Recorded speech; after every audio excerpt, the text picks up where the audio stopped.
Good morning, this is Calamity calling, and today I'm playing from chapter 5 onwards of Tailor Tales. I haven't done the voices in a while, so let's see how they come out. After a long day at work, I want to explore what my city has to offer, and I end up at the local park for a casual stroll during the evening. The park is mostly deserted. I see a couple of people walking their dogs. I sit down on a bench and enjoy the crickets chirping in the background. The night sky is clear and I can see the stars.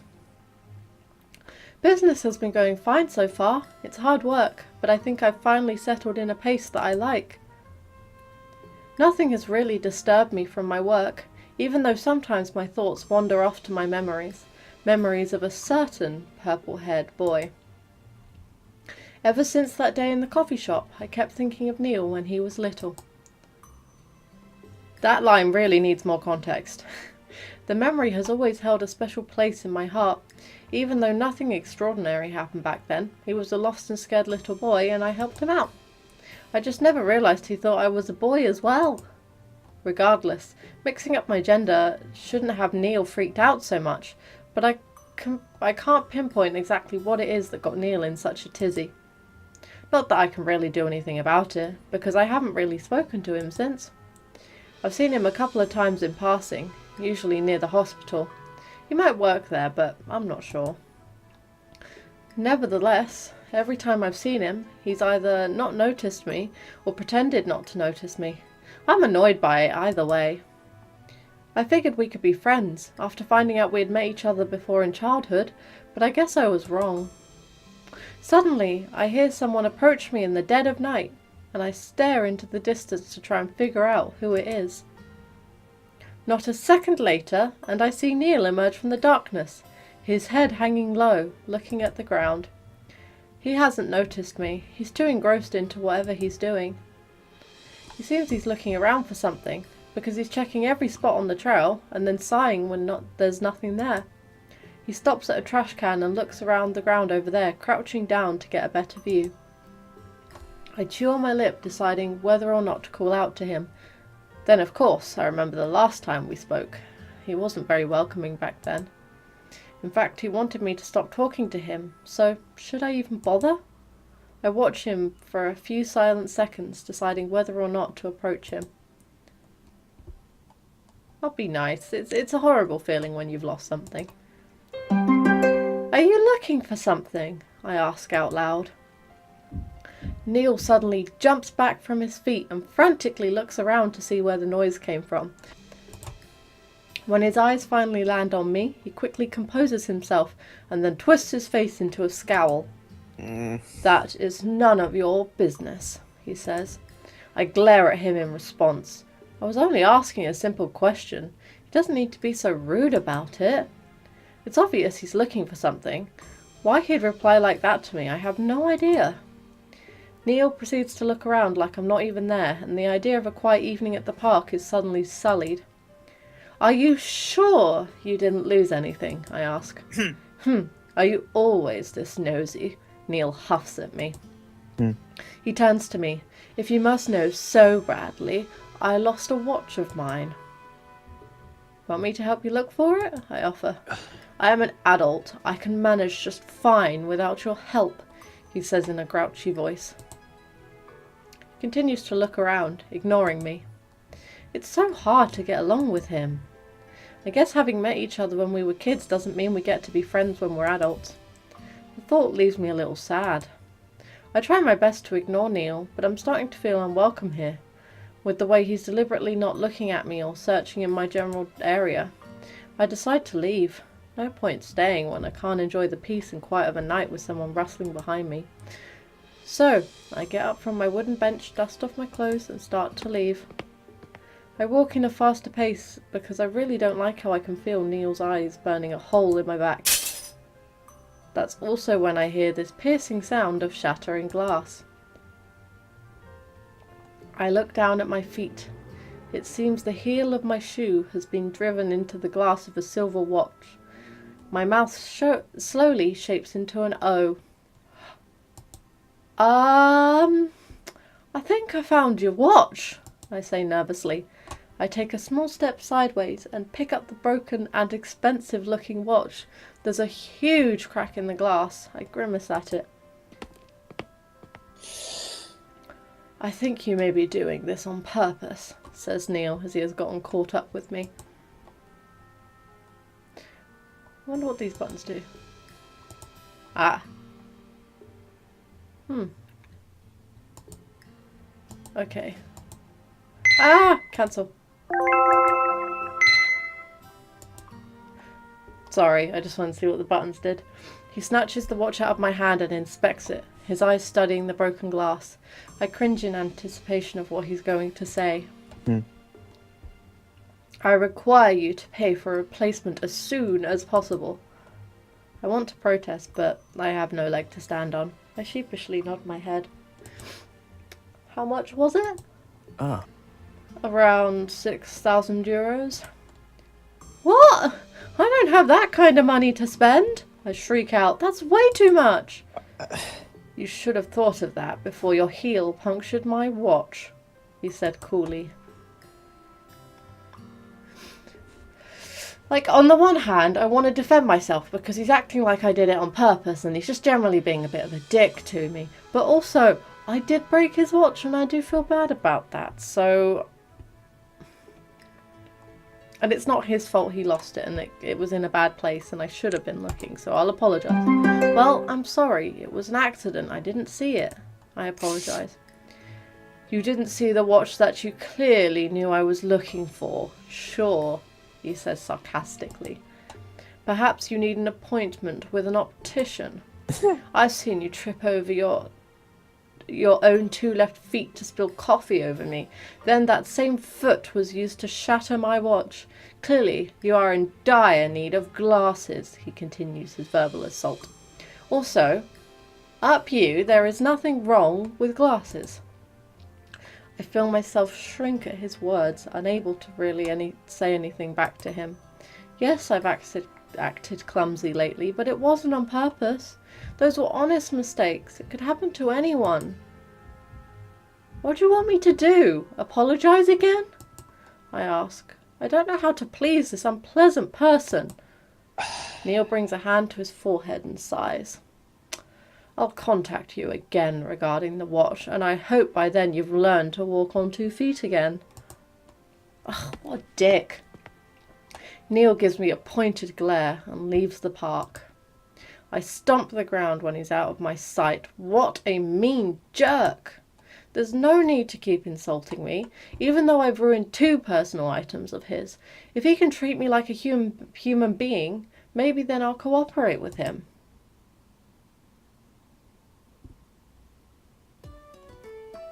He does sound like a right royal stick in the mud. Chapter 6. It's been a few days since my last encounter with Neil at the park, and I've all but put the memories of it behind me, secretly hoping he'll just forget about it. I've been quite busy with my store. There's been a new shipment of fabric and I'm excited for all of the colours and textures I have available at my fingertips. I lay them all out on the counter, wondering what I should create with them. The bell rings and I look up at the door. I stop dead in my tracks when I see it's Neil again. Oh no, he's come for his watch, hasn't he? Just when I put him out of my mind, he's here to remind me again of what transpired. Neil looks around the store a little bit before his gaze settles on me. Like, I know he's an utter dick, but like, how did he do his hair? I feel like we've got, apart from the bangs and everything, I feel like we've got similar length hair, but I can never make mine do that. Good day, Cassie. I hope you're in better control of your balance today since the last time we've met. Smug-looking dick. If I'm not, I'll be sure to step on your feet this time, I reply sarcastically. Neil clicks his tongue at me, then leans his elbows onto the counter, clasping his hands together and resting his chin on top of them. He looks over at me, studying me with his eyes. I suddenly feel a little defenceless. Let's talk about my watch. I swallow, knowing this was coming. Luckily, I am not daft enough to forget to insure such an expensive item, especially one with sentimental value. I've contacted my insurance company and will get the full amount reimbursed. I look at him blankly. Okay, that's it? You got the money back? Well, that's definitely a load off my back. That doesn't mean you're absolved of any responsibility, Neil says in a much more serious tone. He casts his eyes down to the counter and his fingers hover over my new fabric. He seems a bit intrigued. You did still break a personal item of mine. And pray tell, what would you like me to do about that? You've already had the money refunded. There's nothing much else I can do. Unless you want to say you somehow managed to cut your finger off on the broken piece of glass and want to be reimbursed for that too. Neil frowns at me, then shakes his head a little, clicking his tongue dismissively at me again. This dude is downright unpleasant. I'm not sure if such a tiny piece of glass could ever pose a threat to me, but I'm glad you are concerned about my well-being. That's a step above yesterday's attitude. Oh, I don't like him. Yeah, I'm... go suck on a lemon. He's again slamming me down for my attitude when I'm merely responding to his pompous personality. Well, it's only natural to care for people who are so fragile and sheltered, I trail off with a shrug. I can see anger flash in his eyes. That hit the mark. I feel oddly smug about myself. Now, if only you extended that care to people's personal items, I think you may still need some lessons on that, he says, a smirk playing on his lips. This weird battle of wits is draining me. I can feel myself getting angry and impatient with Neil. What do you want? I finally ask him. Neil straightens his back. Last time you mentioned that you'd make me a dress shirt, correct? Don't answer that. It seems an opportunity presented itself, and while I do have my own tailor who has delivered some of the best work in the country, perhaps I can make use of your... He looks down at the fabric on the counter. Skills. I can feel his words sting with venom. He's mocking me and looking down on me. And what exactly do you want? I ask, ready to decline his offer. A well-tailored blazer, Neil says as he puffs out his chest to make a point. If it's adequate and to my tastes, I can forgive your previous actions. I want to decline so badly. I do not care for Neil's pompous attitude and the way he's subtly mocking my tailoring skills. However, I also realise I've destroyed an expensive watch of his, and a mere sorry won't do. Plus it seems he won't leave me alone. So I sigh and hang my head down. Alright, I say. Splendid. The sooner you finish this, the sooner you can return to... He points at a mannequin standing next to the counter. This. Neil shakes his head a little. What's this doing over here anyway? You would create a much bigger impression if... Suddenly Neil grabs hold of the mannequin and moves it away from the counter. Hey! I yell out. Don't just move things around in my store. Neil drops it at a place near the entrance where the sunlight hits it. See? The way the light falls from the windows of the door would make this the perfect spot to highlight your latest fashion. No one asked you to start touching and moving my mannequins around. Put it back. Look over to where Neil is and I suddenly see his point. Placing the mannequin into direct sunlight gives a bigger impression and makes the layout of the store more harmonious as well. Oh, it doesn't look too bad. Neil grins at me. Are you sure you want me to put it back? He asks.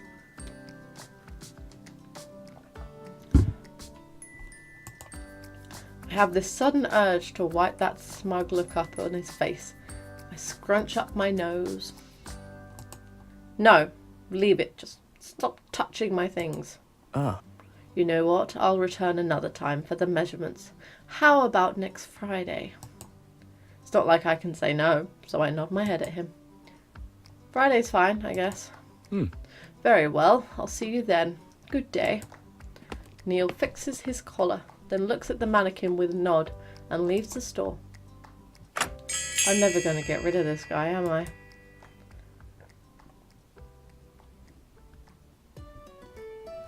Continue.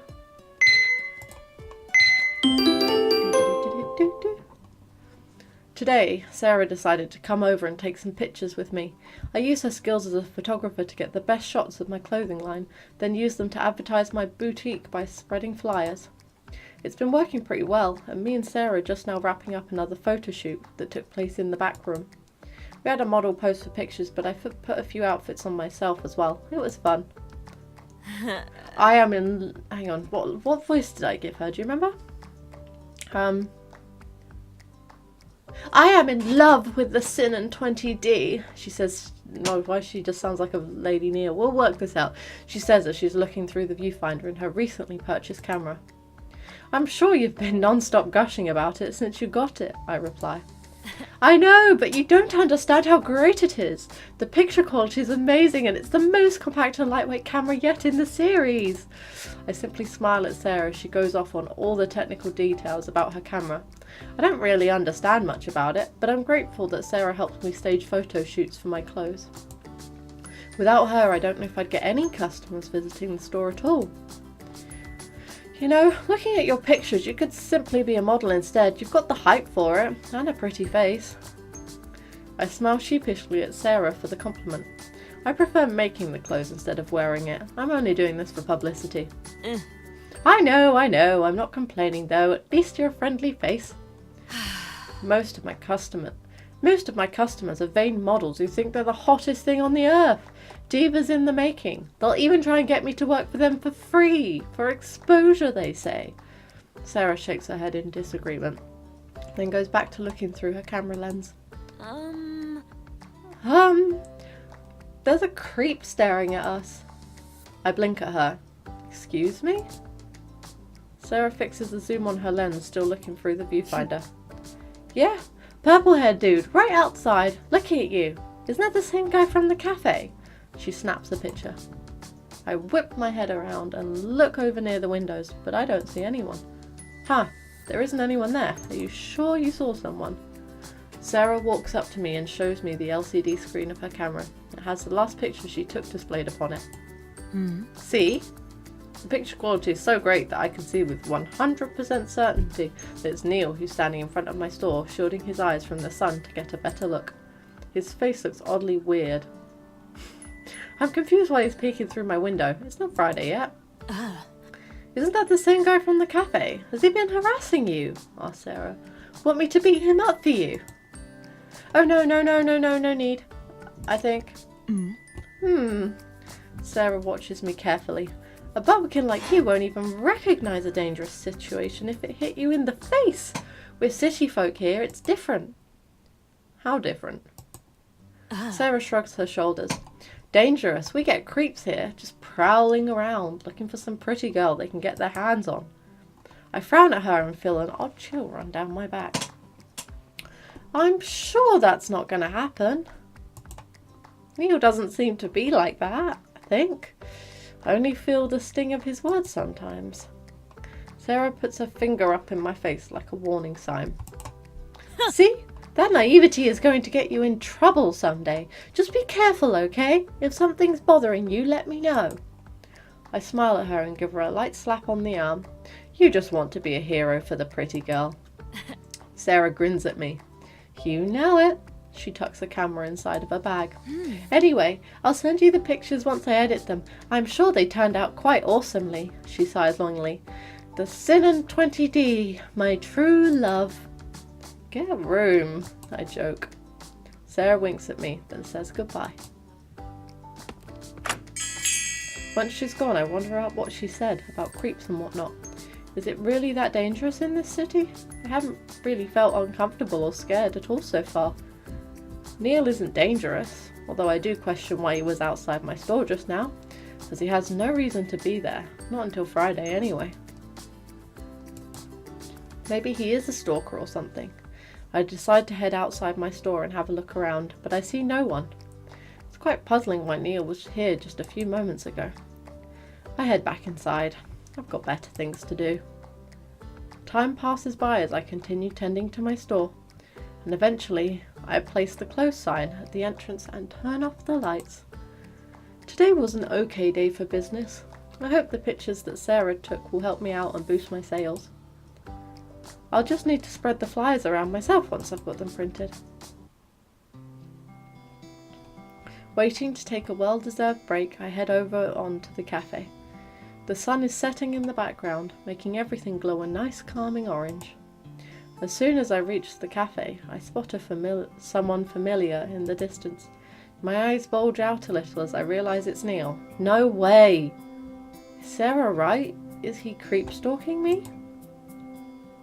I stop walking, almost considering to turn around and to walk the other way, but then someone else enters the scene.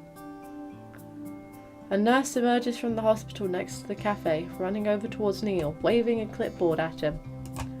He turns around to address the nurse, and they seem heavily engaged in some kind of dispute. There's some heated words being thrown around, and I can tell Neil does not want to be there.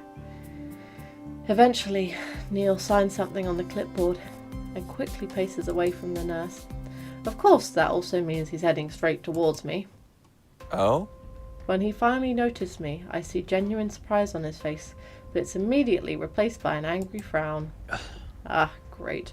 Another incompetent person who always messes up, and I thought I was already finished with work. Neil snaps at me. This dude is just straight up not raised well. I'm taken aback by his words and sarcasm. It's not like I warranted that kind of response simply by being near him in his presence.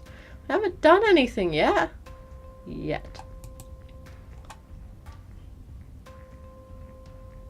It's clearly, like, he's normally a complete arse anyway, but there's got to be a reason he's so agitated now. Giving him the benefit of the doubt, perhaps he was just having a bad day, I decided to ask him about the nurse. Are you angry because of something that nurse said? Neil simply gives me a loud and disgruntled huff. That's none of your business. I'm getting sick of hearing Neil say it's none of my business. Well, whatever happened, you didn't need to take it out on me. Imagine, after a long day at work trying to fix someone else's mess, you come across another incompetent person who's known to make a mess before. Of course I'm not going to be in a very jolly mood. He's acting like I'm some kind of stampeding bull in a china store, just a walking disaster waiting to happen. You just happened to witness 2 accidents caused by me. That doesn't mean I'm like this all the time. We all make mistakes, I say shyly. Your mistake cost me 6,000 euros, he grunts. You said you got reimbursed for that, I fire back. Neil's golden eyes narrow at me, and I can see he's trying to hold himself back from showing too much emotion. He takes in a deep breath, closing his eyes entirely. And they would very much like to know who the idiot was that broke it in the first place, so they can send you the bill instead. Now, unless you would like to pay that 6,000 euro bill, I suggest you hold your tongue and do as I say on Friday. I look down at the pavement, feeling angry, but unable to speak up, as I know he's in the right, and I hate it. Instead of saying another word, I simply shoot him a dirty look. Have a nice evening, Miss Lunera. Neil briskly walks away, and I'm left behind feeling irritated once more. What a jerk.